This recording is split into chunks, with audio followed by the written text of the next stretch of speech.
इंदिरा सागर बांध परियोजना के तहत 1000 मेगावाट बिजली देने के नाम पर हरसूद वासियों को विस्थापित करके छनेरा के पास नया हरसूद तो बसा दिया गया, लेकिन ना तो पर्याप्त बिजली मिली और ना ही दूसरी सुविधाएं। विकास के नाम पर इस बिजली ने बिना करंट के ऐसा झटका मारा कि हरसूद पर मुसीबतों का आसमान टूट पड़ा। विस्थापन की आंधी ने हरसूद वासियों से रोजी रोटी को छीन लिया उनके जीने के आसरे को। आज 2 वक्त की रोटी की जुगाड़ करना हरसूद वासियों के लिए एक बड़ी चुनौती बन गई है।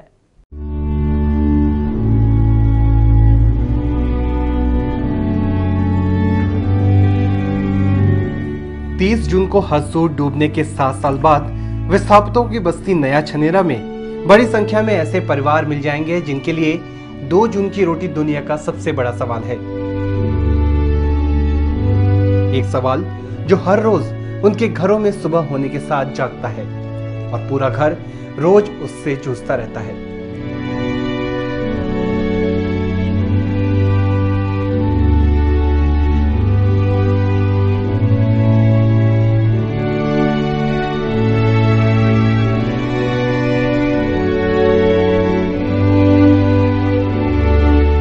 दरबदर होने से पहले एक धड़कता हुआ गांव था हरसूद। यहाँ पहले लोगों के पुश्तैनी कारोबार थे। किसानों के लिए खेती तो मजदूरों के लिए मजदूरी थी। उजाड़ जगह पर बसाए गए हरसूद वासियों के लिए आज जीविका का कोई भी साधन मौजूद नहीं है।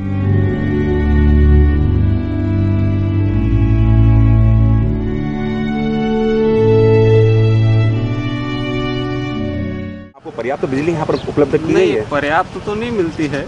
अभी एक शेड्यूल बदला है, उससे कारण बिजली फिर भी थोड़ी बहुत मिलने लगी है। ये तो बिजली के लिए यहाँ बहुत समस्या थी, पानी की भी समस्या है। और जिस बिजली पूरे मध्य प्रदेश को देने के लिए हम त्याग किया, अब दिक्कत ये है कि वही हमको बराबर नहीं मिला। हरसूद के प्रेम और सहयोग की भावना की जगह धीरे धीरे भय और शंका ने ले ली। मुआवजे का पैसा धीरे धीरे खत्म होने की कगार पर है और अब हालत भुखमरी के हो रहे हैं। उन चंद लोगों की बात छोड़ दी जाए जिन्होंने मुआवजे के नाम पर मोटी रकम हड़पी है, तो 250 गांवों के 1.25 लाख लोगों ने 1000 मेगावाट बिजली की कीमत अपनी जड़ों से कटकर बेरोजगार होकर चुकाई है। साल दर साल हरसूद सरकारी योजनाओं की लिस्ट में से पीछे होता जा रहा है। फिर भी लापरवाही की हद है। लोग खतरे के निशान में जीने को मजबूर हैं, ये सोचकर कि एक न एक दिन बकाया मुआवजा जरूर मिलेगा। फिर भी सरकार खामोश बैठी है।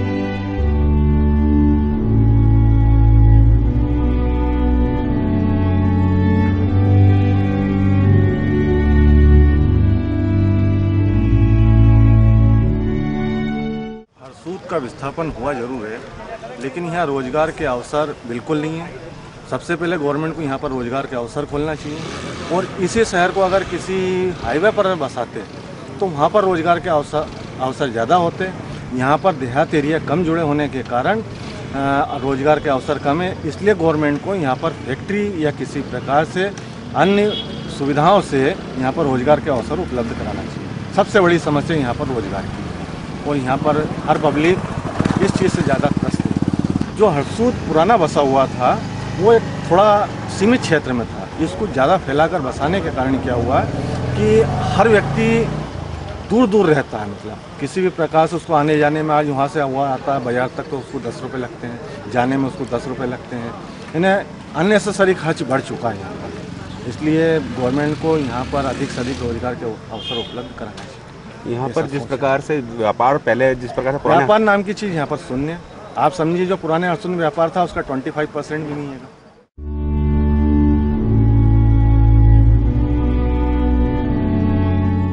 हरसूद का मूल पेशा खेती किसानी थी, जो हरसूद के साथ ही खत्म हो गया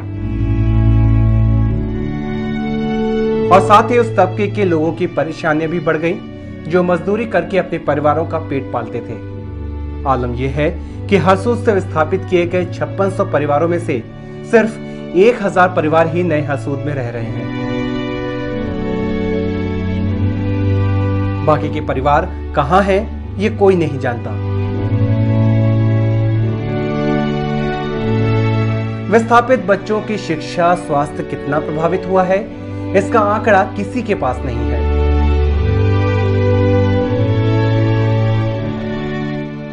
सरकार के पास तो बिल्कुल भी नहीं, जिनके जिम्मे इन विस्थापितों का पुनर्वास था।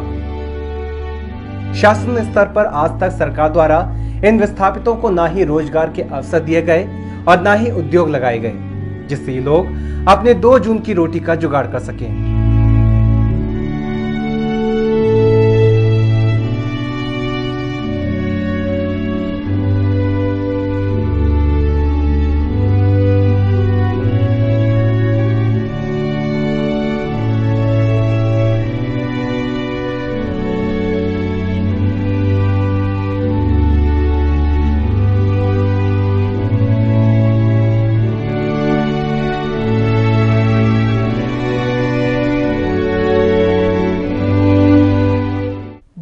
के आशियाने को रोशन करने के लिए खुद के आशियानों को कुर्बान करने वाले हरसूद वासियों के पास आज 24 घंटे भी बिजली नहीं है। कहते हैं विकास के लिए रोशनी चाहिए और रोशनी की एक किरण के लिए विस्थापन। आजादी के बाद से देश के लगभग 15 से 20 करोड़ लोग इसके चरितार्थ होने की कीमत चुका रहे हैं, जिसमें हरसूद वासी भी शामिल हैं।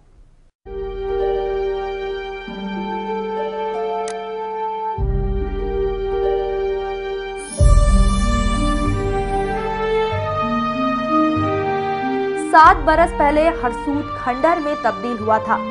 इस दौरान वहां कुछ नहीं बदला सिवाय दुखों के और गहरे होने के। सरकार के प्रति लोगों के अविश्वास के प्रबल होने के।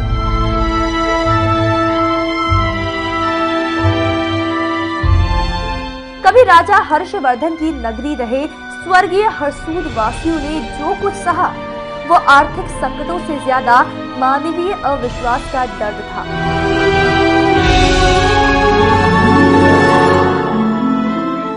जिन लोगों को ये विश्वास था कि लोकतंत्र लोक का, लोक के लिए शासन है, उनकी इस सोच को जो आघात लगा वो विस्थापन से भी ज्यादा था।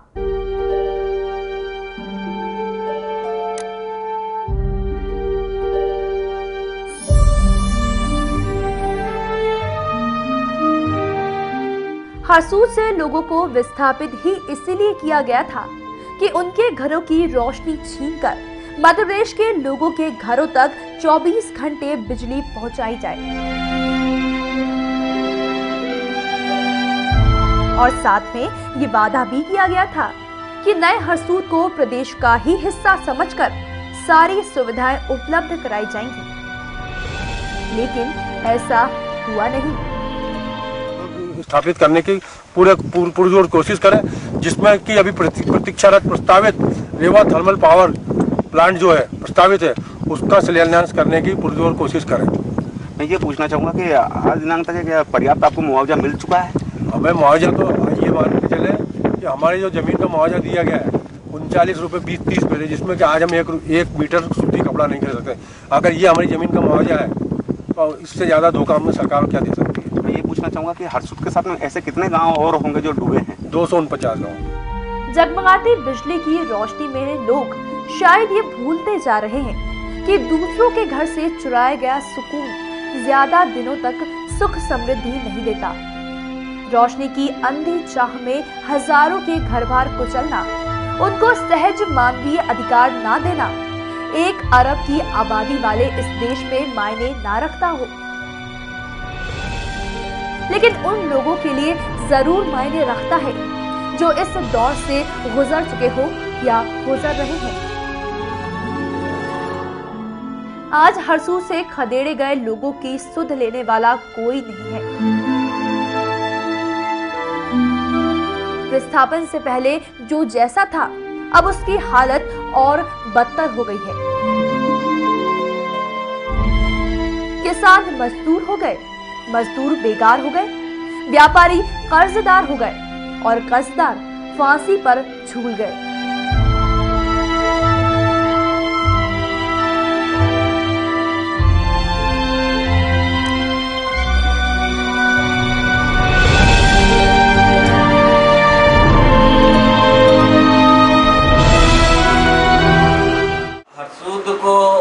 उस समय जब विस्थापित किया था तो तत्काल हटाया गया था। लोगों को पुलिस का फ्लैग मार्च करवाया गया, पुलिस का डंडे दिखाए गए और लोगों को उस समय तक ना बहुत कम लोगों को मुआवजा दिया गया था।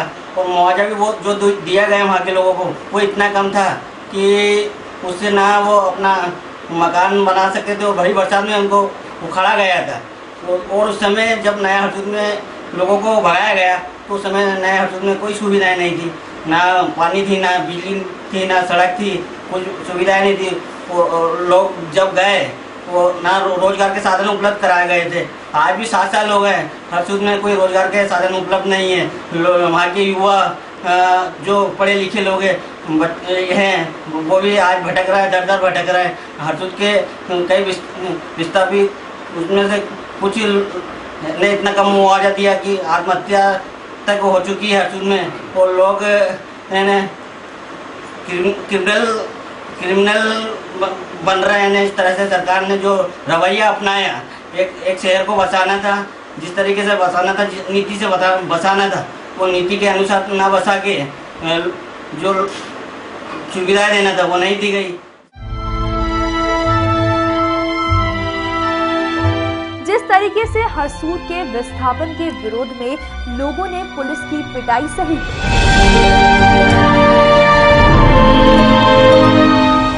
बुलडोजरों से अपने घरों को कुचलते हुए देखा, बुजुर्गों ने अपनी विरासत को दफन होते देखा, उससे तो एक सवाल बार बार उठता है कि क्या देश में मानवीयता के मायने बदल गए हैं?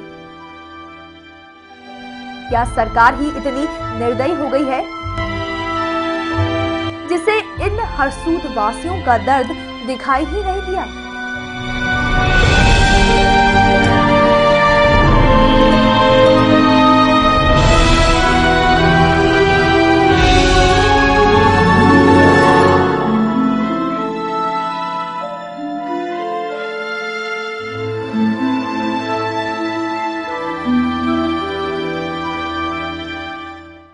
तो देखा आपने किस तरह हरसूद वासियों के दर्द को सरकार ने अपने ढुलमुल रवैये से और भी बढ़ा दिया है।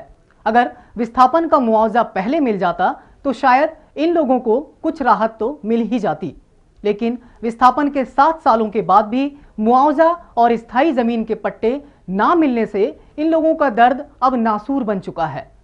पुराने हरसूद को इंदिरा सागर बांध परियोजना की बलिवेदी पर कुर्बान तो कर दिया गया, लेकिन नहीं बसा पाए वो पुराना हरसूद, नहीं लौटा पाए वहां के लोगों की खुशियां, वो रौनक।